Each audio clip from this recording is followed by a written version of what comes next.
the stationery in this box is worth over 1,000 rand for every teacher. Okay.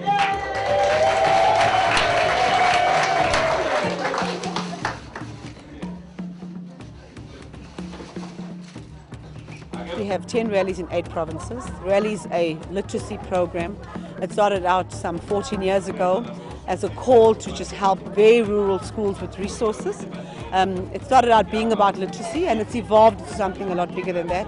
We now look at literacy as in learning English. We look at math literacy, which has come on board. We look at science, which Cecil have been involved in for the past couple of years. Really, my job is to coordinate the rally in its entirety across all provinces, and it's extremely rewarding. As and when children need this, the principal will have it. So the principal has his own box of a whole lot of pens and books and stationery and calculators and scissors, and this is for you to keep in your office, and when the children need it you can use it, and that one's for each of the teachers. So every teacher will get a box. So that's how abantwana bonke bezokwazi ukuyibona isiyayibona abazali. So akekho umntwana ozo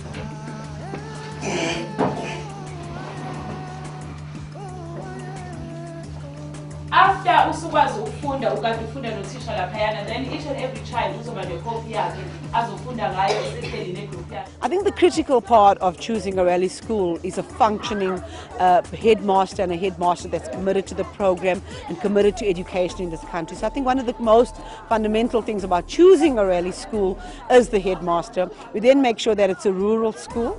This is a rural literacy program. It's a rural school.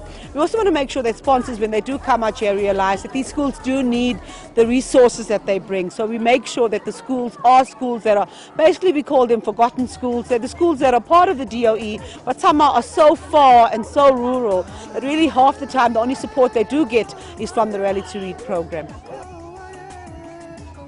I started working with Read 3 years ago, and the results are amazing. I've seen the improvement, learners moving from point A to point B, knowing nothing. Right now, like this is the first year rally, and the learners are struggling to communicate. But when you come back for the year 2, you will see amazing results where the learners are free, no longer shy, they have confidence, they can read books on their own, and they take pride in the project. This year alone, 2011, some 43,000 learners will benefit from the Rally to Read program, together with about 1,500 teachers, and that's just for this year alone.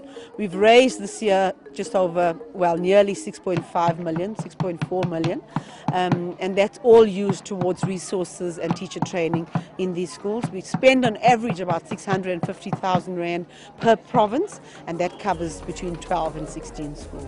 This is the 3rd rally I've been. So the first one was a touchy one, the second one was also touchy. This one's also touchy, but now I see the difference because the children, they start to learn. This program really makes a difference. It touches some parts of the learning process. It does develop children. Also teachers as well, because in schools like this they lack teaching aids, resources and all that sort.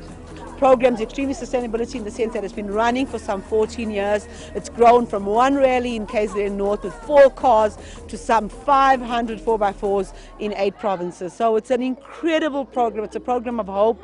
I think once you've been on a program like this and seen how much need there is out there, you're just blown away by how much we can do together. It's rewarding at the end of the day, you know, seeing those learners glowing after receiving the resources and looking at how the teachers change from the old methods to the new ones, yes.